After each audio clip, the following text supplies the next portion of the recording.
지난 이야기 1667년 몽테스팡이 루이 14세에 첩이 되었을 무렵 그녀의 남편은 전쟁에서 돌아왔다.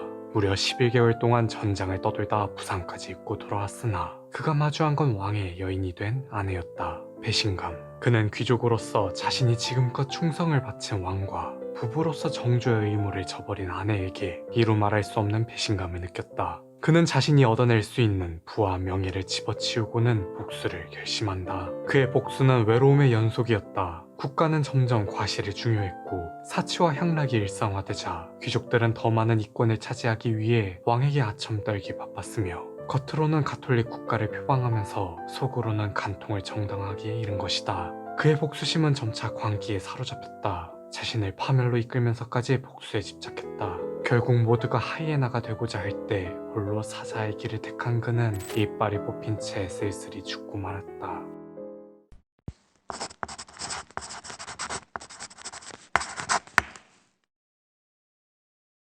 여태까지 많은 여성들을 등장시켜 루이 14세의 여성 편력에 대해 이야기했는데요. 지금부터는 그들과 얽힌 전쟁과 외교 그리고 과학 등 재밌는 이야기를 들려드리겠습니다. 루이가 유달리 여자를 밝힌 건 맞아요. 하지만 마냥 시시닥거리기만 한 건 아니에요. 만약 그랬다면 프랑스 역사상 가장 위대한 왕으로 불리지는 못했겠죠. 앞서 언급했듯 프랑스인들에게 대왕이라 불리기 위해서는 업적과 호색 둘 다 갖춰야 하니까요. 루이는 자신의 성적 욕망을 충족하는 것 외에도 그들의 국가를 위해 이용했습니다. 1667년 상속전쟁이 그 시작이었죠. 상속전쟁은 1667년부터 1668년까지 프랑스와 스페인 사이에서 일어난 전쟁이에요.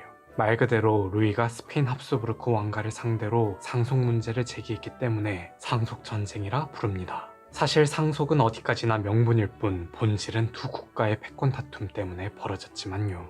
프랑스와 스페인의 갈등은 오래전부터 이어져 왔죠. 정확히는 프랑스와 합수부르크 가문 간 갈등이 여태 지속되어 온 건데요. 무려 200년도 더 된 개케묵은 유럽의 패권 경쟁이 드디어 종지부를 짓게 된 겁니다. 이 200년 갈등의 역사는 앞서 다뤘으나 다시 한번 짧게 짚고 넘어갈게요. 여러분의 시간은 소중하니까요.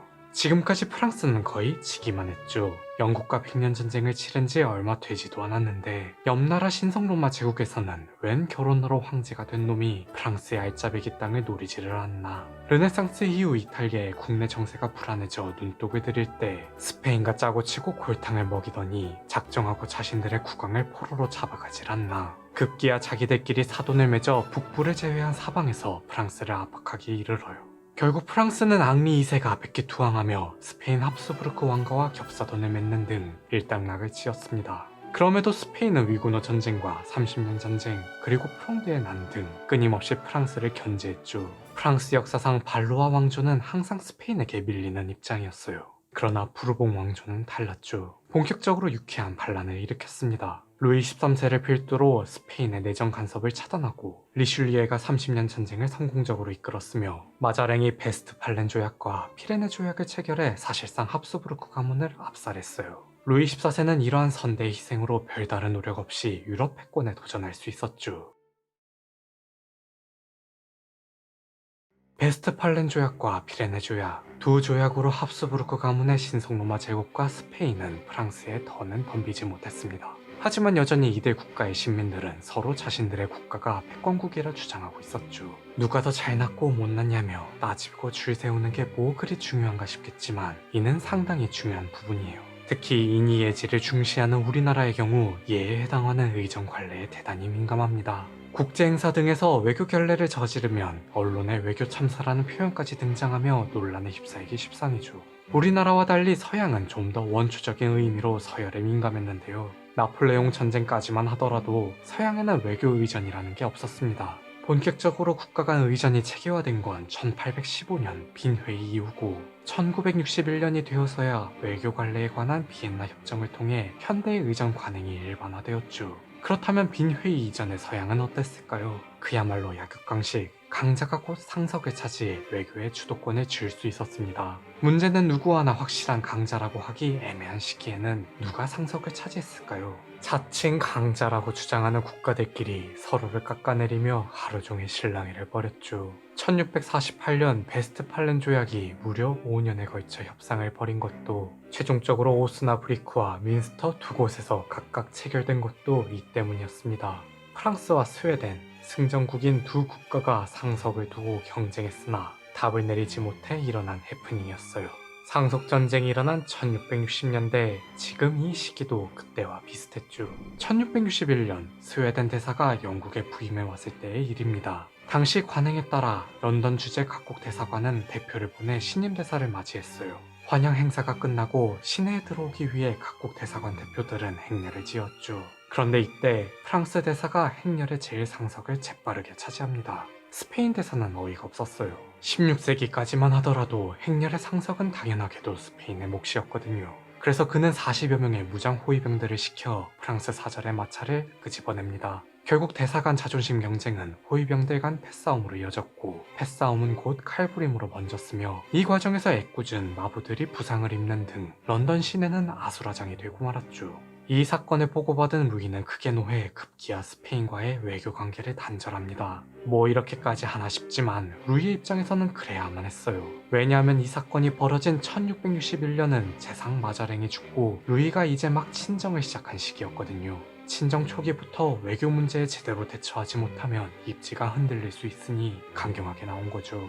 그러자 펠리페 4세도 꼬리를 맙니다. 그는 루이에게 사신을 보내 사과의 뜻을 전하고 재발 방지를 위해 앞으로 모든 외교 행사에서 상석을 프랑스에게 양보하겠다고 맹세해요. 스페인과 상석 분쟁에서 승리한 루이는 이듬해 이번에는 교황과 마차를 빚습니다. 사건의 발단은 굉장히 사소했죠. 1662년 어느 날 플라비오 치기 추기경이 근위대를 동원하여 리날도 데스테 추기경의 별장에 들이닥쳐요. 목적은 범죄 예방. 근위대는 데스테의 호위병들을 그 자리에서 체포하고 강제로 연행합니다. 갑자기 왜 같은 추기경들끼리 싸우나 싶겠지만 이 둘의 정치 성향이 달라도 너무 달랐다는 게 문제였죠. 플라비오는 당시 교황이었던 알렉산데르 7세의 조카로 진 합스부르크파였어요. 그에 반해 데스테는 친프랑스파였습니다. 로마 교황청은 두 파를 중심으로 극명하게 나뉘어 갈등을 겪고 있었죠. 루이와 알렉산데르의 사이도 그리 좋지 못했는데요.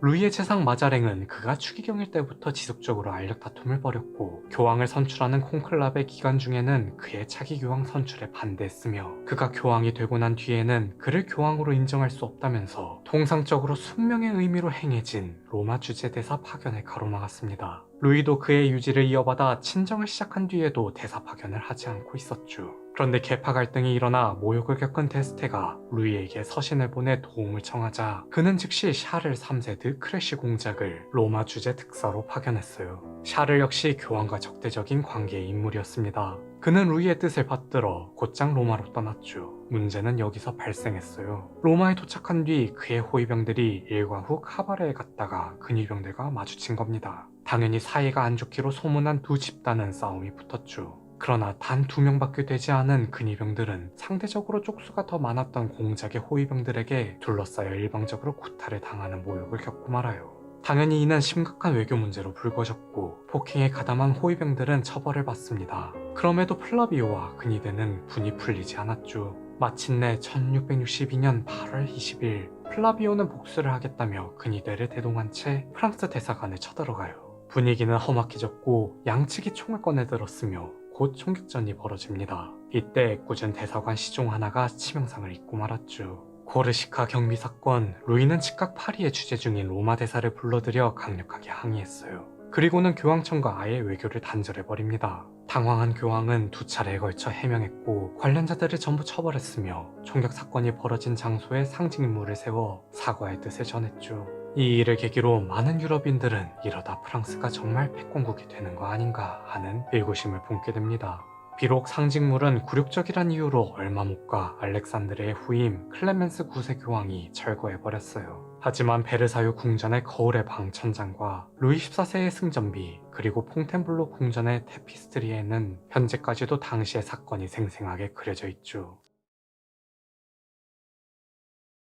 1665년 스페인의 왕 펠리페 4세가 이질로 추정되는 병을 앓다 끝내 사망하고 맙니다. 그의 뒤를 이어 카를로스 2세가 4살의 어린 나이로 왕위에 오르게 돼요. 이것이 루이가 유럽 패권에 도전하는 결정적 기회로 작용했죠. 카를로스는 온갖 유전병을 달고 태어난 괴물 그 자체였습니다. 합스부르크 가문이 자신들의 권력을 지키기 위해 수대에 걸쳐 행한 근친혼의 결과물이 그였어요. 루이가 늙어서 온갖 합병증에 시달렸다면 그는 태어날 때부터 온갖 장애를 앓았죠. 어려서부터 매우 허약해 6살이 되어서야 젖을 뗐고 걸음마도 매우 늦었으며 10살 때까지 유모의 품에 안겨 지냈습니다. 언제 죽어도 이상하지 않는 상황. 루이는 이때를 노려 스페인을 집어삼킬 야욕을 내비쳐요. 그가 들고 나온 카드는 바로 왕비의 상속권. 루이는 자신이 왕비와 결혼할 때 왕비의 상속권을 포기하는 대신 거액의 지참금을 받기로 했죠. 그런데 스페인이 결혼한 지 7년이 지난 여태까지도 지급하지 않았습니다. 그는 이를 빌미삼아 스페인령 네덜란드를 침공한 거예요.